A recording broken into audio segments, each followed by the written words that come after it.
എല്ലാവർക്കും സ്കൂട്ടർ വേൾഡിൻ്റെ ഏറ്റവും പുതിയൊരു വീഡിയോയിലേക്ക് സ്വാഗതം. ഇന്നത്തെ വീഡിയോയിൽ കൊണ്ടുവന്നിരിക്കുന്ന 2025 model T V S Ntorq XP സീരീസിലുള്ളതിൽ തന്നെ ഏറ്റവും ലേറ്റസ്റ്റ് മോഡൽ. നിങ്ങൾക്ക് ഇതിന് വേണമെങ്കിൽ മാറ്റ് ബ്ലാക്ക് എഡിഷൻ എന്ന് പറയാം, അല്ലെങ്കിൽ ഡാർക്ക് എഡിഷൻ എന്ന് പറയുന്നുണ്ട് ചില ആൾക്കാർ. അതുകൂടാതെ വേറൊരു പേര് കൂടി ഇനി വരുന്നുണ്ട് ഈ കളറിന്, സ്റ്റെൽത്ത് ബ്ലാക്ക്. അങ്ങനെ 3 പേരുകളിൽ ഈ വണ്ടി അറിയപ്പെടുന്നുണ്ട്. ഞങ്ങളിവിടെ എല്ലാം ഡാർക്ക് എഡിഷൻ എന്നാണ് പറയുന്നത്. അപ്പോൾ ഈ വാഹനത്തിൻ്റെ ഡീറ്റെയിൽസ് ആണ് നമ്മൾ ഷെയർ ചെയ്യുന്നത്. അപ്പോൾ അതിന് മുന്നേ നമ്മുടെ ചാനൽ ആദ്യമായിട്ട് വീഡിയോ കാണുന്ന എല്ലാവരും മറക്കാതെ ഇപ്പോൾ തന്നെ സബ്സ്ക്രൈബ് ബട്ടൺ ഒന്ന് പ്രസ് ചെയ്തേക്കുക. അത് ഫുൾ ഫ്രീ ആണ്. അത് ചെയ്യുക വഴി നിങ്ങൾക്ക് ഞാൻ അപ്ലോഡ് ചെയ്യുന്ന എല്ലാ ഷോർട്സും വീഡിയോസും ഡെയിലി നിങ്ങൾക്ക് അപ്ഡേറ്റ്സ് ആയിട്ട് യൂട്യൂബ് കാണിച്ചു തരുന്നതാണ്. അപ്പോൾ നമുക്ക് വീഡിയോയിലേക്ക് കിടക്കാം. വാഹനത്തിൻ്റെ ഹാൻഡിൽ കവറിൽ വരുമ്പോൾ ഈ കാണുന്ന പോലെ 2 മാറ്റ് ബ്ലാക്ക് കളറുള്ള മിറേഴ്സ് വരുന്നുണ്ട്. സെൻറ്റർ പോർഷൻ ഗ്ലോസി ബ്ലാക്ക് കളറാണ്. ഇത് high end top end model തന്നെ പറയാം. അപ്പോൾ ബ്ലൂടൂത്ത് സപ്പോർട്ട് കാര്യങ്ങളെല്ലാം തന്നെ വരുന്നത്. ഏകദേശം 60ഓളം ഡിജിറ്റൽ ഫീച്ചേഴ്സ് വണ്ടിയിൽ വരുന്നുണ്ട്. അതിൻ്റെ ഒരു ബാഡ്ജിങ്, സ്മാർട്ട് എക്സ് കണക്റ്റിൻ്റെ ഒരു ബാഡ്ജിങ്, ഒരു സ്റ്റിക്കർ വർക്ക് വാഹനത്തിൻ്റെ ഹാൻഡിൽ കവറിൽ വരുന്നുണ്ട്. ഇൻഡിക്കേറ്റേഴ്സ് എല്ലാം തന്നെ ഹാലജൻ ബൾബ് യൂസ് ചെയ്തിട്ടുള്ളതാണ്. ബൈക്കിനെ ഇൻസ്പയർ ചെയ്തിട്ടുള്ള ഇൻഡിക്കേറ്റേഴ്സാണ് നമ്മുടെ വാഹനത്തിന് കമ്പനി പ്രൊവൈഡ് ചെയ്തിരിക്കുന്നത്. ഫ്രണ്ടിലെ ആപ്രണിൽ ഗ്ലോസി ബ്ലാക്ക് കളറിലുള്ള ഒരു കവറിംഗ് ആണ് പെയിൻറ്റിംഗ് ആണ് കൊടുത്തിരിക്കുന്നത്. ടി വി എസിൻ്റെ ബാഡ്ജിങ്, നമ്പർ പ്ലേറ്റ് ഹുക്ക് ചെയ്യാനുള്ള സ്പോട്ട് എല്ലാം കൊടുത്തിട്ടുണ്ട്. അതിൻ്റെ താഴെയായിട്ടാണ് വാഹനത്തിൻ്റെ ലൈറ്റ്സ് വരുന്നത്. പിന്നെ ഈ കാണുന്ന എൻടോർക്ക് എന്നുള്ള വലിയൊരു സ്റ്റിക്കർ ബാഡ്ജിങ് കമ്പനി കൊടുത്തിട്ടുണ്ട്. ആദ്യം ഇതിന് നിന്നിരുന്നത് നമുക്കറിയാലോ എൻടോർക്കിൻ്റെ 3D എംബ്ലം ആയിരുന്നു. ഇപ്പോൾ അത് വരുന്നില്ല, സ്റ്റിക്കറിൻ്റെ ബാഡ്ജിങ് ആണ്. സിൽവറും മാറ്റ് ഗ്രേ കളറുള്ള സ്റ്റിക്കറാണ് കൊടുത്തിരിക്കുന്നത്. അതിൻ്റെ താഴെ അതിൻ്റെ ബാക്ക്ഗ്രൗണ്ടിലായിട്ട് നമുക്ക് മാറ്റ് ബ്ലാക്ക് പെയിൻറ്റിങ് വരുന്നു. പിന്നെ വാഹനത്തിൻ്റെ നമ്മുടെ ടി വി എസിൻ്റെ ക്ലാസിക് ആയിട്ടുള്ള ടി ഷേപ്പിലുള്ള LED ലൈറ്റ്സ് ആണ് ഈ കാണുന്നത്. ഈ ടി ഷേപ്പിൽ കാണുന്നത് ശരിക്കും ഇതിൻ്റെ ഡേ ടൈം റണ്ണിങ് ലൈറ്റ്സ് ആണ്. കീ ഓൺ ചെയ്ത ഈ ലൈറ്റ് കത്തി നിൽക്കുന്നതാണ്. ഇതാണ് വാഹനത്തിൻ്റെ ഹെഡ് ലൈറ്റ് വരുന്നത്. ഇതിപ്പോൾ ബ്രൈറ്റ് ലൈറ്റിലാണ് കൊടുത്തിരിക്കുന്നത്. ഞാനിപ്പോൾ ബ്രൈറ്റ് ഒന്ന് ഓഫ് ചെയ്ത് കാണിച്ചു തരാം. കണ്ടോ, ഇതിപ്പോൾ ഡിമ്മ് ലൈറ്റിലാണ് കാണുന്നത്. ഇതാണ് ഫുൾ ലൈറ്റ് വരുന്നത്. നല്ല അടിപൊളി പ്രകാശമാണ്. രാത്രി നിങ്ങൾക്ക് സുഖമായിട്ട് വണ്ടി ഓടിച്ചു നടക്കാം. അപ്പോൾ ബാക്കി ഫീച്ചേഴ്സ് ഞാൻ ജസ്റ്റ് നിങ്ങൾക്കൊന്ന് പറഞ്ഞുതരാം.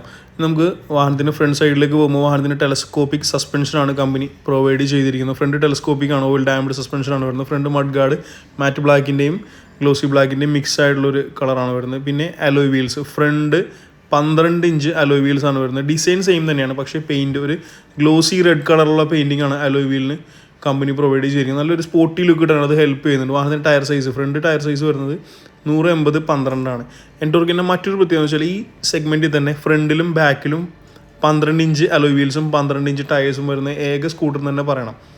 ഇനി ബ്രേക്കിനെ കുറിച്ച് പറയുമ്പോൾ ഫ്രണ്ട് പെറ്റൽ ഡിസ്ക് ബ്രേക്കാണ്. സിംഗിൾ പിസ്റ്റൺ യൂസ് ചെയ്തിട്ടുള്ള, സിംഗിൾ കാലിപ്പർ യൂസ് ചെയ്തിട്ടുള്ള അടിപൊളി ഡിസ്ക് ബ്രേക്ക് വരുന്നുണ്ട്. സിങ്ക് ബ്രേക്കിംഗ് സപ്പോർട്ട് ഉണ്ട്. അതായത് നമ്മൾ ഹോണ്ടയിലൊക്കെ കോംബി ബ്രേക്ക് എന്ന് പറയില്ല, ആ സെയിം സപ്പോർട്ട് നമുക്ക് ഇതിലും വരുന്നുണ്ട്. ഏത് സൈഡിൽ ബ്രേക്ക് അപ്ലൈ ചെയ്താലും പ്രൊപ്പോർഷണലായിട്ട് ഓപ്പോസിറ്റ് സൈഡിലെ ബ്രേക്ക് കൂടി എഫക്റ്റ് ചെയ്യുന്നത്. നല്ല സൂപ്പറായിട്ട് സേഫായിട്ട് വണ്ടി സ്റ്റോപ്പ് ചെയ്യാനായിട്ട് ഇത് നമ്മളെ ഹെൽപ്പ് ചെയ്യുന്നതാണ്. ഈ വാഹനത്തിൻ്റെ ഡയമെൻഷൻ ഞാൻ ജസ്റ്റ് ഒന്ന് പറഞ്ഞു. എൻടോർക്ക് 125 XP സീരീസ് സ്റ്റെൽത്ത് ബ്ലാക്കിൻ്റെ വീൽ ബേസ് വരുന്ന 1285 mm ആണ്.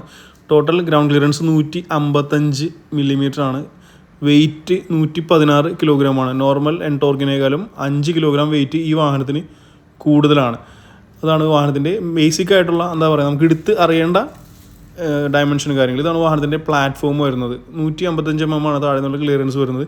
മറ്റൊരു പ്രത്യേകത വെച്ചാൽ 5 അടി പൊക്കമുള്ള ലേഡീസ് ആയിക്കോട്ടെ മെൻസ് ആയിക്കോട്ടെ സുഖമായിട്ട് വണ്ടിയിൽ കയറി ഇരിക്കാനും വണ്ടി ഓടിച്ചു നടക്കാനും തിരിച്ച് വണ്ടി നിർത്തി കഴിഞ്ഞാൽ കാല് താഴെ കുത്തി വണ്ടിയിൽ നിന്ന് ഇറങ്ങാനും ഇത് ഹെൽപ്പ് ചെയ്യുന്നതാണ്. ഫ്രണ്ട് പോർഷനും അത്യാവശ്യം നല്ല സ്പേസ് ഉണ്ട്. ഒരു 6 അടി പൊക്കമുള്ള ആളിരുന്നാൽ പോലും കാല് ഫ്രണ്ടിൽ മുട്ടത്തില്ല. ഇനി വാഹനത്തിൻ്റെ സ്വിച്ചസ് ഒന്ന് പരിചയപ്പെടാം. ഇടത്തെ സൈഡിൽ നമുക്ക് ഡിം ബ്രൈറ്റ് ഇൻഡിക്കേറ്റർ ഹോൺ വരുമ്പോൾ, വലത്തെ സൈഡിൽ വരുമ്പോൾ engine cut off, hazard light, self സ്റ്റാർട്ടിൻ്റെ സ്വിച്ചും, പിന്നെ ഈ കാണുന്നത് വോയിസ് സപ്പോർട്ടിൻ്റെ ആണ്. അത് ഈ മീറ്ററിനുള്ളൊരു സ്പെസിഫിക്കേഷനാണ്. വോയിസ് അസിസ്റ്റ് എന്ന് പറയില്ല, ആ ഒരു സപ്പോർട്ട് ഇവിടെ വരുന്നുണ്ട്. മീറ്റർ ഫുൾ ഡിജിറ്റൽ മീറ്ററാണ്, പക്ഷേ സിംഗിൾ കളറാണ് വന്നത്. ഇതുപോലെ എൻടോർക്കിൻ്റെയും റേസ് എക്സ്പിയുടെയും ബാഡ്ജിങ് കാര്യങ്ങളെല്ലാം നല്ല മീറ്ററിന് ചുറ്റും വരുന്നുണ്ട്. നമുക്ക് ജസ്റ്റ് ഒന്ന് മീറ്റർ ഒന്ന് ഓൺ ചെയ്ത് നോക്കാം. ഏകദേശം 60ഓളം സ്മാർട്ട് ഫീച്ചേഴ്സ് ഈ ഡിജിറ്റൽ മീറ്ററിൽ കമ്പനി പ്രൊവൈഡ് ചെയ്യുന്നുണ്ട്. എന്നാലും ബേസിക്കായിട്ട് നമ്മൾ അറിയേണ്ട കാര്യം ഞാൻ ജസ്റ്റ് ഒന്ന് പറഞ്ഞുതരാം. വാഹനത്തിൻ്റെ കണ്ടില്ല, സൈഡിൽ ഇൻഡിക്കേറ്റേഴ്സ്, പിന്നെ dim bright, power mode, eco mode കാര്യങ്ങളെല്ലാം തന്നെ ഇടത്തെ സൈഡിൽ വരുന്നുണ്ട്. വലത്തെ സൈഡിൽ ഇപ്പുറ സൈഡ് ഇൻഡിക്കേറ്റർ, ഫ്യൂവലിൻ്റെ വാർണിംഗ്, എൻജിൻ വാർണിംഗ് എല്ലാം വരും. ഇനി മീറ്ററിലേക്ക് വരുമ്പോൾ മീറ്റർ ഞാൻ തൊട്ട് കാണിച്ചു തരാം. ഇത് ട്രിപ്പാണ്. Trip A, trip B, trip F വരും. എൻജിൻ്റെ ഹീറ്റ് വരുന്നത് ഇപ്പുറ സൈഡിലാണ്. ഫ്യൂവലിൻ്റെ അളവ് ഇവിടെ കാണിക്കുന്നതാണ്. ടൈം കാണിക്കുന്നുണ്ട്. പിന്നെ ഈ ഒരു 2 ബട്ടൺസ് ഉണ്ട്, മോഡും സെറ്റും. അങ്ങനെ 2 ബട്ടൺസാണ് ഇതിൽ കൊടുത്തിരിക്കുന്നത്. മോഡ് പ്രസ് ചെയ്താൽ മേളിലാണ് ചേഞ്ച് ചെയ്യേണ്ടത്. ട്രിപ്പ് അങ്ങോട്ടും ഇങ്ങോട്ടും സ്വിച്ച് ആവും. പിന്നെ റേസ് മോഡ്, സ്ട്രീറ്റ് മോഡ്, അങ്ങനെ 2 മോഡ് വരുന്നുണ്ട്. റേസ് മോഡിൽ ഇടുകയാണെങ്കിൽ നിങ്ങൾക്ക് ഒരു ടോപ്പ് സ്പീഡ് നമുക്കൊരു 98 ടോപ്പ് സ്പീഡിലൊരു വണ്ടി ഓടിക്കാവുന്നത്. സാധാരണ എൻടോർക്കിനെങ്കിലും കുറച്ചുകൂടി പവർ നമുക്ക് കൂടുതൽ ഫീൽ ചെയ്യും, ഒരു വ്യത്യാസം തന്നെ ഉള്ളൂ. പിന്നെ ഫോൺ ബ്ലൂടൂത്തായിട്ട് ആപ്പായിട്ട് കണക്ട് ചെയ്യണമെങ്കിൽ ഒരുപാട് കോൾ, SMS, പിന്നെ അതുകൂടാതെ വാട്സപ്പിൻ്റെ എല്ലാ നോട്ടിഫിക്കേഷൻ അതിൽ കാണിക്കും, നാവിഗേഷൻ എന്നുള്ള കാര്യങ്ങളെല്ലാം തന്നെ വണ്ടിയിൽ കാണിച്ചു തരുന്നതാണ്. വാഹനത്തിൻ്റെ സീറ്റിനെ കുറിച്ച് പറയുമ്പോൾ ഡ്യുവൽ ടോൺ സീറ്റാണ് വരുന്നത്. റെഡ് കളർ സ്റ്റിച്ചിങ്ങും എൻടോർക്കിൻ്റെ സ്പെഷ്യൽ ബാഡ്ജിങ്ങും വണ്ടിയിൽ ഓൾറെഡി വരുന്നുണ്ട്. കാരണം നല്ലൊരു കംഫർട്ടബിൾ ആയിട്ടുള്ള സീറ്റാണ്, രണ്ടുപേർക്ക് സുഖമായിട്ടിരുന്ന് പോകാം. നല്ല വലിപ്പമുള്ള വീതിയുള്ള സീറ്റ് തന്നെ എടുത്ത് പറയണം കേട്ടോ. ആ ഒരു ഡിസൈനിങ്ങും അടിപൊളിയാണ്. ഇതിപ്പോൾ എൻടോർക്ക് ഏത് വണ്ടി എടുത്താലും ഈ സെയിം സീറ്റാണ് കിട്ടുന്നത്, അത് മറ്റൊരു യാഥാർത്ഥ്യം. ഇനി സീറ്റിൻ്റെ അണ്ടർ സീറ്റ് സ്റ്റോറേജിനെ കുറിച്ചും ഞാൻ പറഞ്ഞുതരാം. ഈ എൻടോർക്ക് 125 എന്നുള്ളൊരു ബാഡ്ജിങ് ഈ ഒരു മോഡലിലാണ് വണ്ടിയിൽ വരുന്നത്. കാരണം മറ്റെല്ലാ വണ്ടിയിലും നോർമൽ സിൽവറിൽ വരുമ്പോൾ ഇതിൽ ബ്ലാക്കും റെഡും മിക്സ് ആയിട്ടുള്ള ഒരു 3D ലോഗോ വരുന്നുണ്ട്. റേസിൻ്റെ ഒരു വലിപ്പമുള്ള നല്ല ഗ്രേയിലും സിൽവറിലും തീർത്ത സ്റ്റിക്കറും വരുന്നുണ്ട്. അണ്ടർ സീറ്റ് സ്റ്റോറേജിനെ കുറിച്ച് പറയുമ്പോൾ കമ്പാരിറ്റീവ്ലി കുറവാണ് എൻടോർക്കിൽ വരുന്നത്. 18 ലിറ്ററാണ് വാഹനത്തിന് അണ്ടർ സീറ്റ് സ്റ്റോറേജ് വരുന്നത്. പിന്നെ മറ്റെല്ലാ ഇപ്പോൾ സ്മാർട്ട് സ്കൂട്ടേഴ്സിൽ വരുന്ന പോലെ USB ചാർജിങ്ങിനുള്ള ഓപ്ഷൻ ഉണ്ട്. ഇതാണ് USB ചാർജിങ്ങിനുള്ള ആ ഒരു പോർട്ട് വരുന്നത്. OBD2 സെൻസർ കാര്യങ്ങളെല്ലാം തന്നെ ഈ വണ്ടിയിലും വരുന്നുണ്ട്. ഇതാണ് OBD2 സെൻസറിൻ്റെ ആ ഒരു പോർട്ട് വരുന്നത്. പിന്നെ ഫ്യൂൽ ഫില്ലിങ്ങും എക്സ്റ്റേണൽ ഫ്യൂൽ ഫില്ലിങ്ങാണ് വണ്ടിയിൽ വരുന്നത്. സീറ്റിൽ നിന്ന് ഇറങ്ങാതെ തന്നെ, വണ്ടിയിൽ നിന്ന് ഇറങ്ങാതെ തന്നെ നമുക്ക് ഫ്യൂൽ ഫില്ല് ചെയ്യാവുന്നതാണ്. കണ്ടോ, ഇതാണ് അതിനൊരു ബൂട്ട് സ്പേസ് വരുന്നത്. നമുക്കൊരു ഫുൾ ഹെൽമെറ്റ് വെക്കാൻ പറ്റില്ല, എന്നാൽ തന്നെയും സാധാരണ ഹാഫ് ഹെൽമെറ്റും നോർമൽ ഹെൽമെറ്റും അത്യാവശ്യം ഡോക്യുമെൻറ്റ്സും വണ്ടിയിൽ കൊള്ളും. വാഹനത്തിൻ്റെ ഫ്യൂൽ ടാങ്ക് കപ്പാസിറ്റി വരുന്നത് 5.8 ലിറ്ററാണ് ഫ്യൂൽ ടാങ്ക് കപ്പാസിറ്റി വരുന്നത്. 2 ലിറ്ററാണ് ഇതിൻ്റെ ഒരു റിസർവ് വരുന്നത്. മൈലേജിനെ കുറിച്ച് പറയുമ്പോൾ ഒരു 35 to 40 റേഞ്ച് മൈലേജ് നിങ്ങൾക്ക് കിട്ടുന്നുണ്ട്. വാഹനത്തിൻ്റെ എഞ്ചിനെ കുറിച്ച് പറയുമ്പോൾ ഈ ഒരു സെഗ്മെൻറ്റിൽ 124cc സെഗ്മെൻറ്റിൽ 3 വാൽവ് യൂസ് ചെയ്തിട്ടുള്ള വളരെ കുറച്ച് വണ്ടികളിലൊന്നാണ് എൻടോർക്ക് XP വരുന്നത്. സിംഗിൾ സിലിണ്ടറാണ്, 4 സ്ട്രോക്കാണ്, എയർ കൂൾഡ് എഞ്ചിനാണ് വരുന്നത്. Maximum power 10.2 PS, maximum torque 10.6 HP-യുമാണ്. പിന്നെ 0 to 66 കവർ ചെയ്യാനായിട്ട് വെറുതെ 8.3 സെക്കൻഡ് മാത്രം മതി.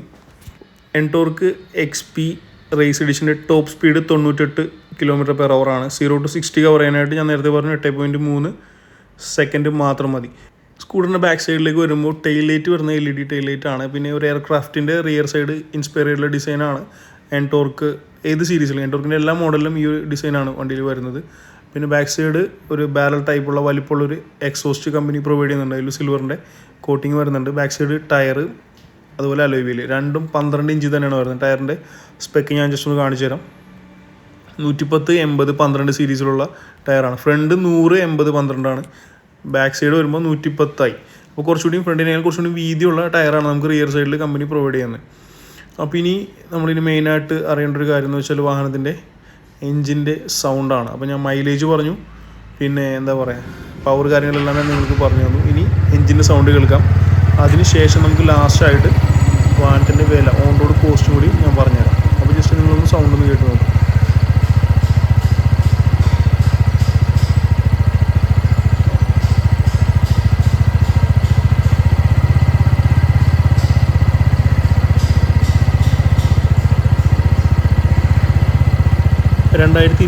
ജനുവരി 7 ഇന്ന് ഈ വാഹനത്തിൻ്റെ ഓൺ റോഡ് കോസ്റ്റ് വരുന്നത് 1,28,000 രൂപ മാത്രമാണ്. വണ്ടി എടുക്കാൻ താല്പര്യമുള്ള ആൾക്കാർ ഷോറൂമിൻ്റെ കോൺടാക്ട് നമ്പർ ഞാൻ വീഡിയോയിൽ ആഡ് ചെയ്തിട്ടുണ്ട്, അവരെ കോൺടാക്ട് ചെയ്യുക. Okay, thank you.